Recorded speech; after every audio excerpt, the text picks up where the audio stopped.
Hello friends, मैं आलोक श्रीवास्तव एक बार फिर से आप सभी का अपने YouTube चैनल में स्वागत करता हूं। दोस्तों, आज हम आप लोगों को टेंस के बारे में बताएंगे। टेंस तीन प्रकार के होते हैं। पहला होता है प्रेजेंट टेंस, जिसे वर्तमान काल। दूसरा होता है पास्ट टेंस, जो बीता हुआ समय रहता है उसे हम पास्ट टेंस कहते हैं, अर्थात भूतकाल। और जो तीसरा होता है वह होता है फ्यूचर टेंस। तो टेंस तो तीन प्रकार के होते हैं, परंतु प्रत्येक टेंस के चार चार भाग होते हैं। प्रेजेंट टेंस के भी चार भाग हो जाएंगे, पास्ट टेंस के भी चार भाग होते हैं और फ्यूचर टेंस के भी चार भाग होते हैं। तो प्रेजेंट टेंस का जो पहला भाग है वह क्या है, उसे क्या कहते हैं? उसे प्रेजेंट इंडेफिनिट टेंस कहते हैं। तो हम आज आप लोगों को प्रेजेंट इंडेफिनिट टेंस के बारे में बताएंगे। तो पहला क्या होता है? पहला होता है present indefinite tense. Present indefinite tense की पहचान क्या है? प्रेजेंट इंडेफिनिट टेंस के हिंदी वाक्यों के अंत में ता है, ती है, ते है आदि शब्द आते हैं। यदि हिंदी वाले वाक्यों के अंत में ये सब आएंगे तो ये सब क्या हो जाएंगे? प्रेजेंट इंडेफिनिट टेंस हो जाएंगे।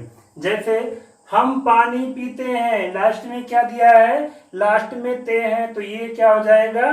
प्रेजेंट इंडेफिनिट टेंस हो जाएगा। जैसे एक वाक्य और बताते हैं, राम स्कूल जाता है। राम स्कूल जाता है, तो इसमें भी हम देखेंगे लास्ट में क्या दिया गया है? लास्ट में ता है दिया गया है, तो ये हमारा क्या हो जाएगा? प्रेजेंट इंडेफिनिट टेंस हो जाएगा। लेकिन एक चीज और आप लोग याद रखिए कि हमेशा हम पहचान के ऊपर ही नहीं जाएंगे। कभी कभी लास्ट में ता दिया रहता है तो भी वो प्रेजेंट इंडेफिनिट नहीं होता, थोड़ा थोड़ा सा एक्सेप्शन हो जाता है। तो इसीलिए हम पहचान से ज्यादा क्या मायने रखेंगे, इसकी डिफिनेशन के ऊपर जाएंगे। प्रेजेंट इंडेफिनिट टेंस की डिफिनेशन क्या होती है, ये चीज याद रखिए कि प्रेजेंट इंडेफिनिट टेंस वाले वाक्यों से हमें यह पता चलता है कि कार्य जो है हमारा वह वर्तमान समय में होता है। अगर कोई भी कार्य वर्तमान समय में होता है तो वो हमारा क्या हो जाएगा? वो हमारा प्रेजेंट इंडेफिनिट टेंस हो जाएगा। जैसे हम पानी पीते हैं, क्या पता चल रहा है कि हम पानी पीते हैं, ये वर्तमान समय में पानी पीते हैं, ये हमारा वर्तमान समय का कार्य का बोध करा रहा है, इसीलिए ये क्या हो जाएगा? प्रेजेंट इंडेफिनिट टेंस हो जाएगा। दूसरा एग्जांपल समझते हैं, राम स्कूल जाता है, यानी हमें इससे ये सूचना मिल रही है कि राम अभी भी स्कूल जाता है, यानी कि राम कार्य करता है, वर्तमान समय में राम कार्य करता है, तो ये हमारा क्या हो जाएगा? प्रेजेंट इंडेफिनिट टेंस हो जाएगा। प्रेजेंट इंडेफिनिट टेंस की दो सहायक क्रियाएं होती हैं। हेल्पिंग वर्ब को क्या कहते हैं? सहायक क्रिया, हेल्पिंग वर्ब।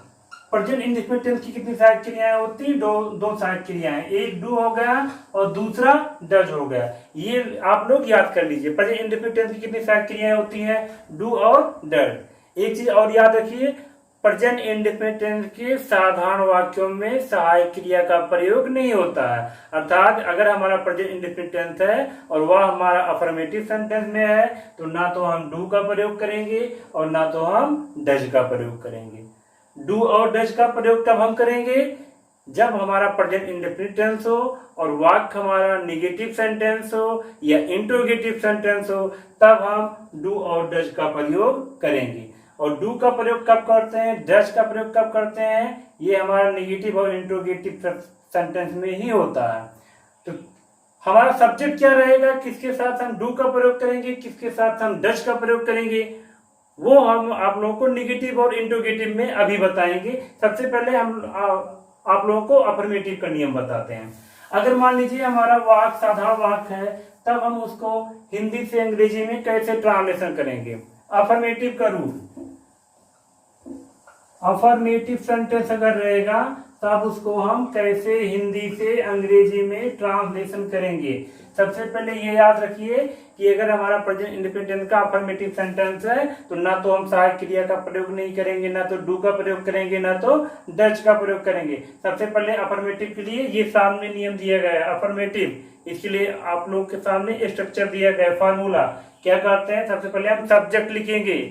किसी भी वाक्य में जिसके विषय में बात करते हैं उसे सब्जेक्ट कहते हैं ना। तो जब भी हमें हिंदी से अंग्रेजी में लिखना रहेगा सबसे पहले सब्जेक्ट लिखेंगे। फिर उसके बाद मुख्य क्रिया का फर्स्ट फॉर्म दिया गया है ना, first form of the verb, यानी कि मुख्य क्रिया का फर्स्ट फॉर्म लगाएंगे। ना तो डू लगाएंगे ना तो डज लगाएंगे, सहायक क्रिया का प्रयोग नहीं करना है। उसके बाद भी क्या दिया गया, फिर ऑब्जेक्ट दिया गया है।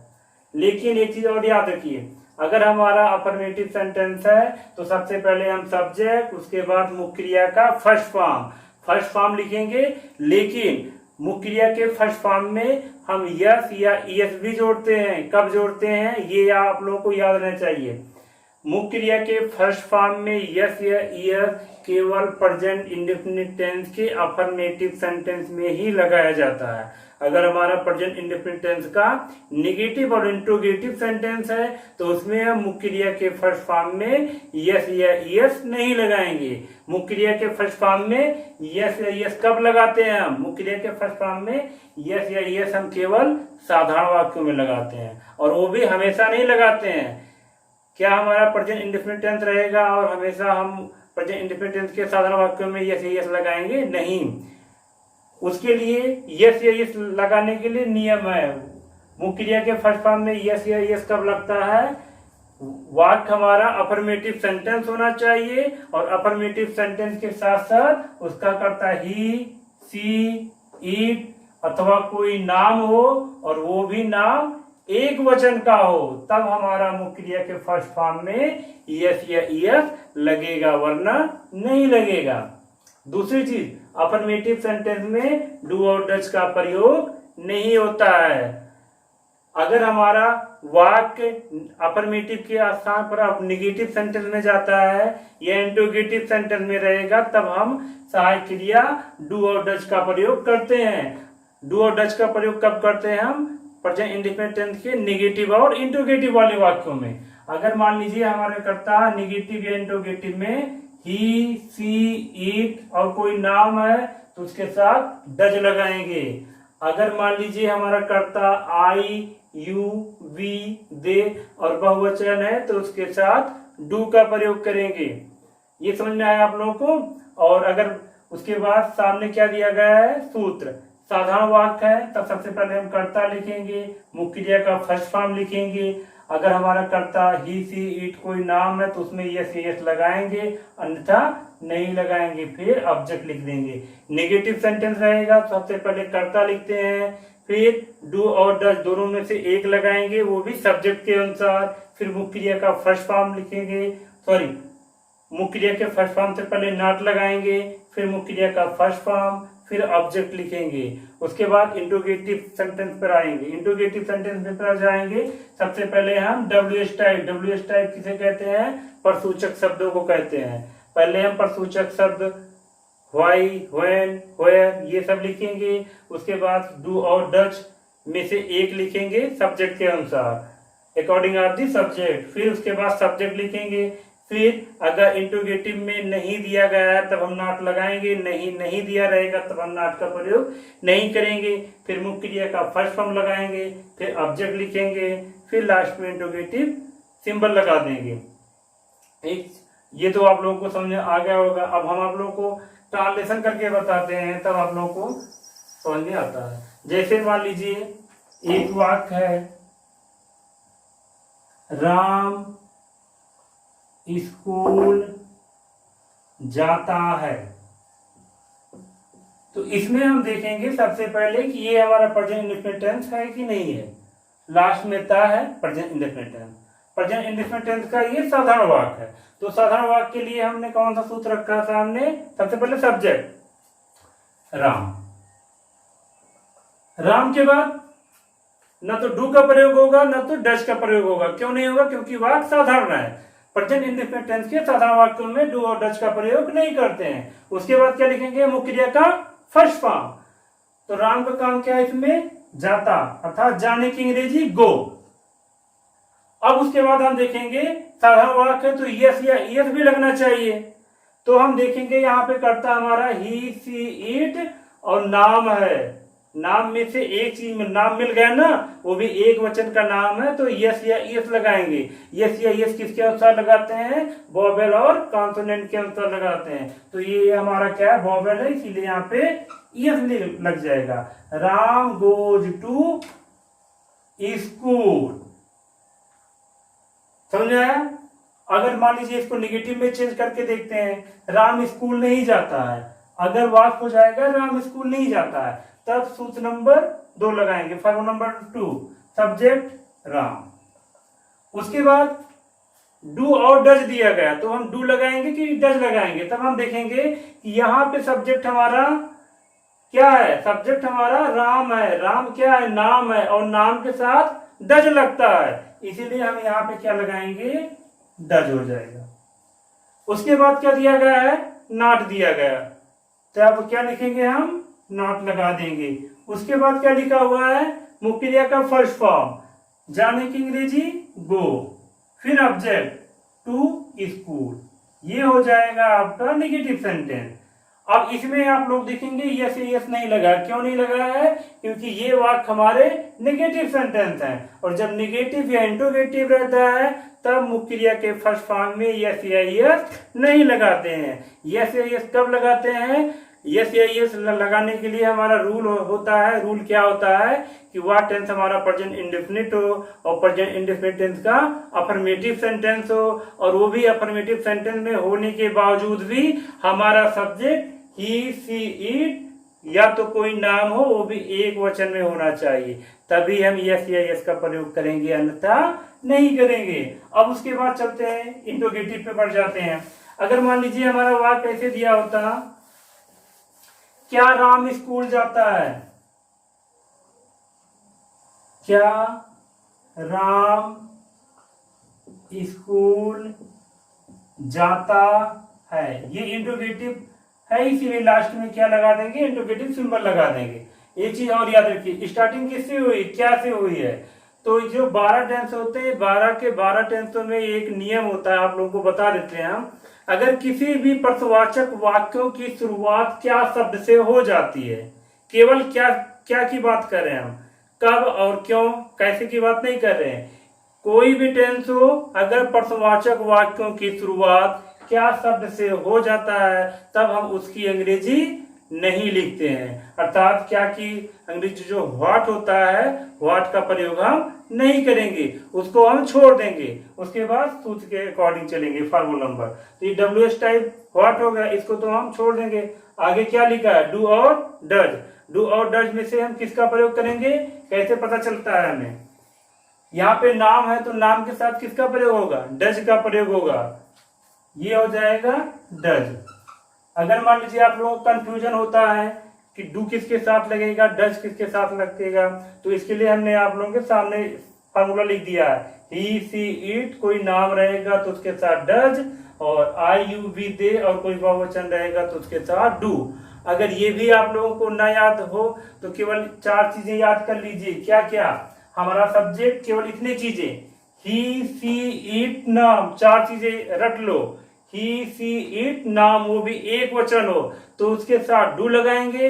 इसके अलावा कोई भी सब्जेक्ट रहेगा तो उसके साथ हम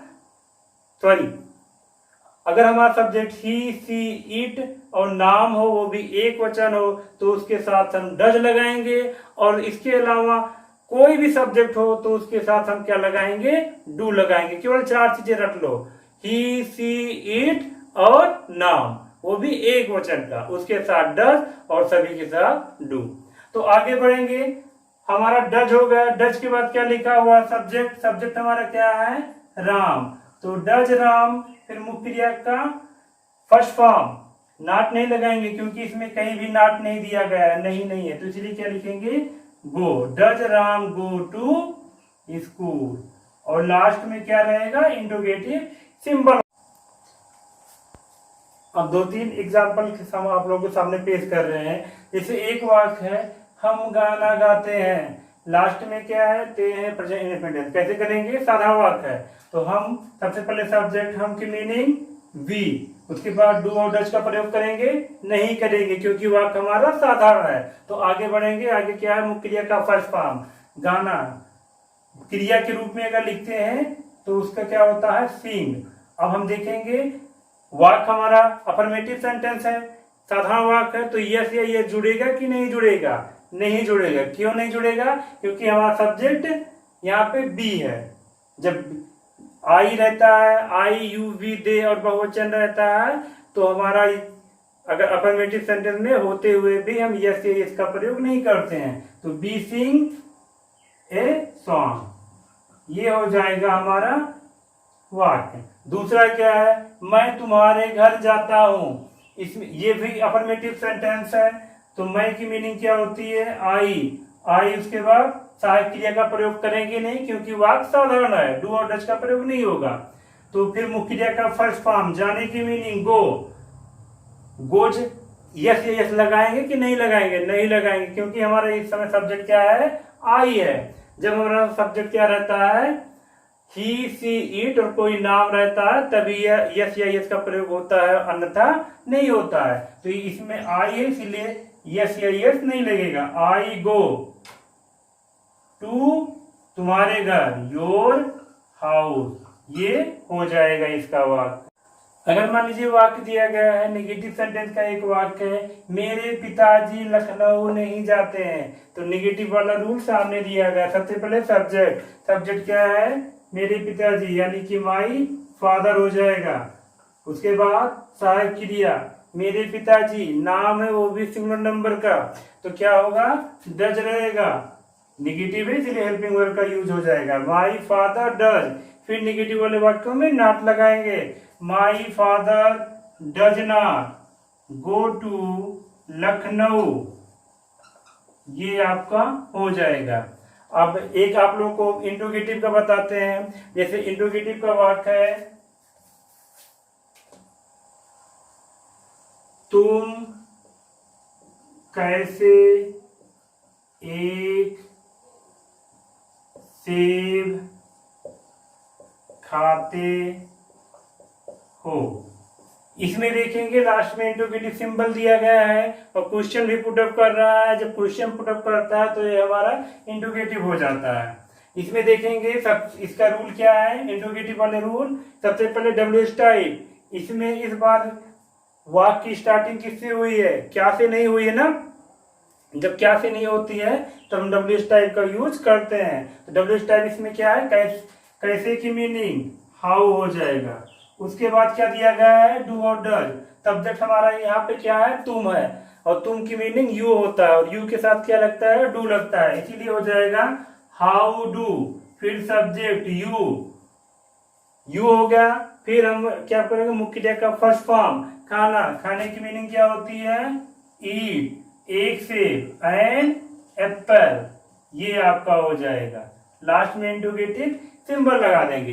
अब एक वाक्य हम और आप लोगों को बताएंगे जिसमें क्वेश्चन भी रहे, क्वेश्चन भी पूछेगा, उसमें नहीं भी लगा रहेगा। जैसे मान लीजिए एक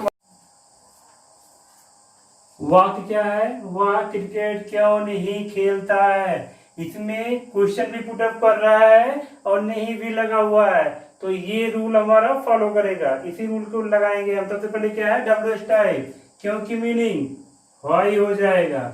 उसके बाद क्या दिया गया है, हेल्पिंग वर्ब डू या फिर डज, तो क्या रहेगा, वाई, इसीलिए क्या रहेगा यहाँ पे, डज हो जाएगा। फिर सब्जेक्ट ही, फिर क्या दिया गया है, सब्जेक्ट के बाद नॉट लगा हुआ है, तो हम यहाँ पे नॉट लगाएंगे। फिर मुख्य क्रिया का फर्स्ट फॉर्म, खेलना, खेलने की मीनिंग क्या होता है, प्ले, और क्रिकेट, प्ले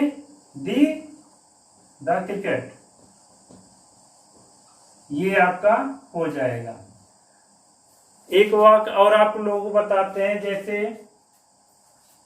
वह फिल्म देखने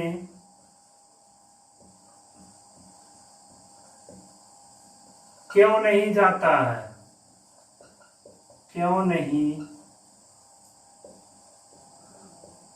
जाता है। इसको अगर ट्रांसलेशन करेंगे तो सबसे पहले इसमें भी देखेंगे क्वेश्चन भी पुटअप कर रहा है और नहीं भी लगा हुआ है, तो क्या हो जाएगा, सबसे पहले व्हाई लगाएंगे। क्या हो जाएगा, व्हाई, क्योंकि यहाँ पे डब्ल्यू टाइप, फिर डू और डज। सब्जेक्ट हमारा क्या है, वह, तो यहाँ भी वह के साथ किसका यूज होता है, डज, तो व्हाई डज। फिर सब्जेक्ट ही, फिर क्या लगा हुआ है यहाँ पे, नॉट, तो क्या लिखेंगे हम, व्हाई डज ही नॉट। मुख्य क्रिया का फर्स्ट फॉर्म गो, टू सी, देखने, मूवी, ये इसका हो जाएगा। लास्ट में इंट्रोगेटिव सिंबल लगा देंगे। एक वाक्य है, राधा स्कूल में नाचती है। ये तो हमारा सिंपल सेंटेंस हो गया। अफर्मेटिव सेंटेंस, इसका रूल क्या है? सबसे पहले सब्जेक्ट यहाँ पे हमारा क्या है? राधा। ना तो डू लगेगा ना तो डज लगेगा। क्यों नहीं लगेगा? क्योंकि ये हमारा सिंपल सेंटेंस है। उसके बाद क्या हो जाएगा? मुख्य क्रिया का फर्स्ट फॉर्म नाचना अर्थात डांस। यस, इसमें यस जुड़ जाएगा क्योंकि राधा नाम है। जब सिंगुलर नंबर नाम नेम रहता है तो उसके साथ यस या यस जुड़ जाता है। डांसेज कहाँ नाचती है? स्कूल में, इन द स्कूल। लास्ट में फुल स्टॉप लगा देंगे। अगर ये हमारा निगेटिव सेंटेंस होता तब निगेटिव सेंटेंस में क्या लिखते? तब निगेटिव सेंटेंस में लिखते Radha does not dance in the school. तब हम डांसेज नहीं लगाते, यस या ये तब नहीं लगाते। क्यों नहीं लगाते? क्योंकि वो हमारा नेगेटिव सेंटेंस में हो जाता। तो हम उम्मीद करते हैं आप लोगों को ये प्रेजेंट इंडेफिनिट टेंस अच्छे से समझ में आ गया होगा। तो हम आने वाले कल के वीडियो में हम आप लोगों को प्रेजेंट कंटीन्यूअस के बारे में बताएंगे। तब तक के लिए जय हिंद।